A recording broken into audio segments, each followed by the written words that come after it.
যখন একটা বিপ্লব হলো কোনো যুদ্ধ ছাড়া, এবং এখন প্রতি বিপ্লব বা আরেকটা যুদ্ধের কথা যখন বলছেন, এটা নিয়ে ঠাট্টা করা, মশকরা করা, সমালোচনার কিছু না। You have to take it in cognizance seriously.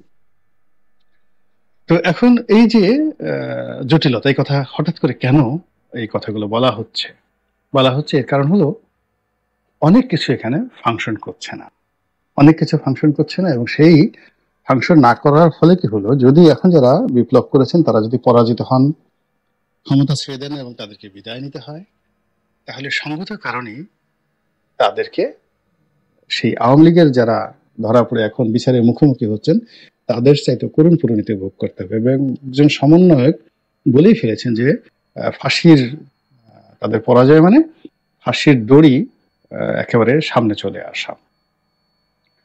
তো সেই দিক থেকে যেটি হচ্ছে সেটি হলো যে তারা যাদেরকে অপোনেন্ট মনে করছে বা করবে আগামীতে, সেই অপোনেন্টদেরকে দমন করার জন্য এবং অপোনেন্টদেরকে শায়েস্তা করার জন্য তাদের সেই সরাসরি কোনো হাতিয়ার ব্যবহার না করে অন্যান্য যে সকল উপকরণ ইতিমধ্যে হয়েছে সেইগুলোকে তারা ব্যবহার করবে, এবং যেগুলো যুদ্ধের চাইতেও তাদের জন্য বেশি ফলাফল হবে।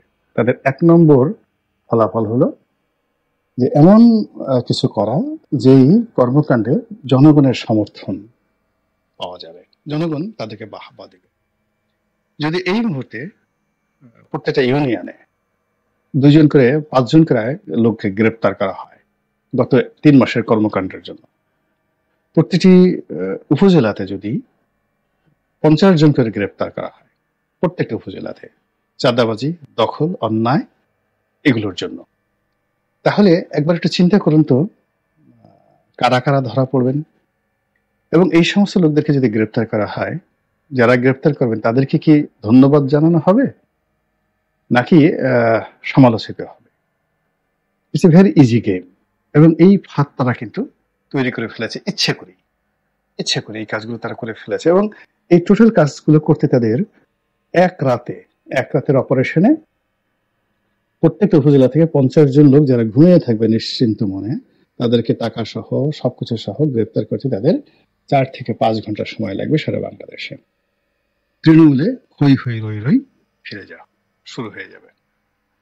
2 নম্বর হলো যে এই যে থানাগুলো পুড়েছে আর পুলিশের যে হত্যাকাণ্ড, একটা মামলা কিন্তু হয়নি।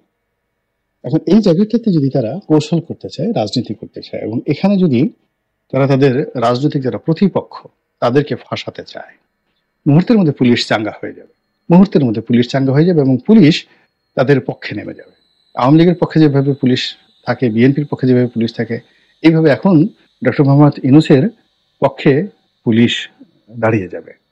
যদি এই গত 1 মাসে পুলিশের মধ্যে যে ফ্রাস্ট্রেশন গুলো হয়েছে, যে বঞ্চনা হয়েছে, এবং পুলিশের যেটা মেজরিটি এই মুহূর্তে যারা আছে, যখন সরকার চালাতে যাবে তাকে তো রাজনীতি করতে হবে, তাকে তো এখানে দেবত্বগিরি করলে হবে না। তো সেই রাজনীতি করতে গিয়ে সে সবার আগে যেটা দেখবে সেটা হলো যে এই মুহূর্তে পুলিশের বেশিরভাগ সদস্য, ধরেন অলমোস্ট 90% পুলিশের যারা সদস্য, তারা খুশি হবে, অ্যাক্টিভ হবে এবং সরকারকে সহযোগিতা করবে।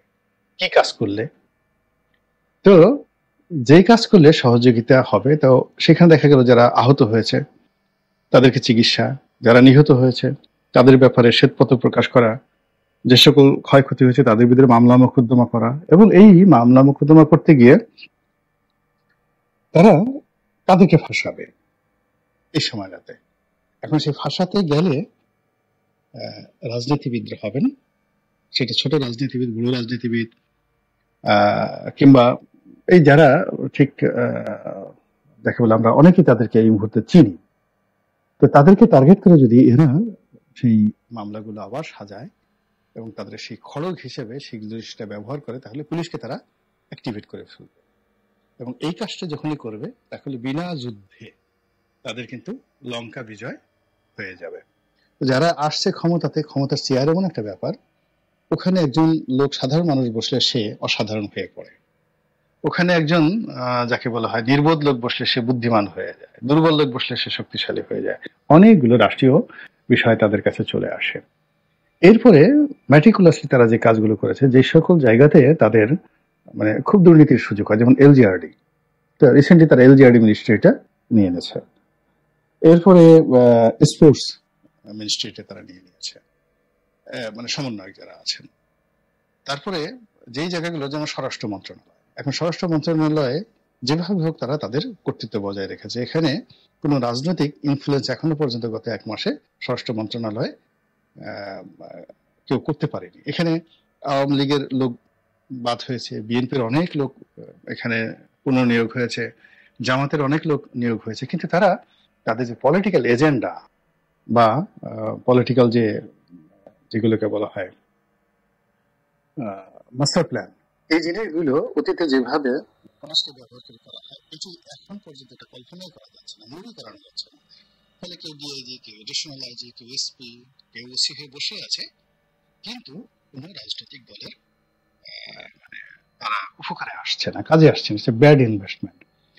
আর যখনই এই পুলিশকে মাস পিউপিলকে ব্যবহার করে, যাকে বলা হয় এই এখন যারা সমন্বয়ক রয়েছেন, তারা যখন এরকম পুলিশ হত্যার বিরুদ্ধে মামলা নেবে, থানা পুরানোর বিরুদ্ধে মামলা নেবে, তখন ওই যে দলীয় যারা লোকজন এই গত 3 মাসে নিয়োগ লাভ করেছেন, তারা মারাত্মক বিপদে পড়বেন, মারাত্মক বিপদে পড়বেন। কারণ মাস যারা সদস্য, পুলিশের সদস্য, তারা এদেরকে মনে করবে যে এরা হলো সালমান রুশদি। তো বুঝতে পারছেন যে আমাদের এই যে রাজনীতির যে বিষয়গুলো আছে, ঘুরিয়ে ফিরিয়ে প্রতিদিনই এমন জটিল হয়ে গেছে যে আপনাকে যদি আপনি বিএনপির পক্ষে বলতে যান, গতকাল যেটা বলেছেন আজকে বিএনপির পক্ষে বলতে পারবেন না। আপনি যদি জামাতের পক্ষে বলতে যান, গতকাল যেটা বলেছেন আজকে বলতে পারবেন না। ইউনূসের বিরুদ্ধে বলতে যান, গতকাল যেটা বলতে পেরেছেন এটা বলতে পারবেন না। সব মিলিয়ে একটা জগা খিচুড়ি তৈরি হয়ে গেছে। আল্লাহ আমাদের সবাইকে হেদায়েত দান করুন।